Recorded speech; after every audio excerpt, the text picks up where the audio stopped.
अरे बहन चोद बवाल।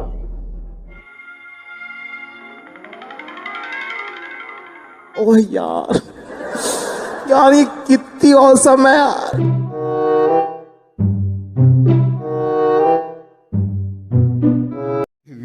मेरे को जाना पड़ेगा। ये कोई लड़ने का रहा है। आयो माँ। अरे देवा, ये गड़बड़ है बाबा।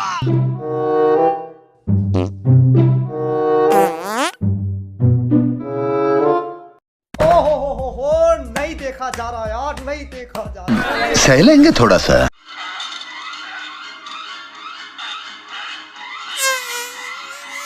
पागल है क्या भोसड़ी के।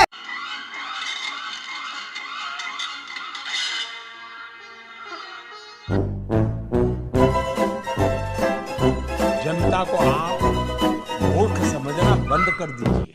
इस प्रकार की बचकाना बातें किसी के गले नहीं उतरती, लोग मजाक उड़ाते हैं।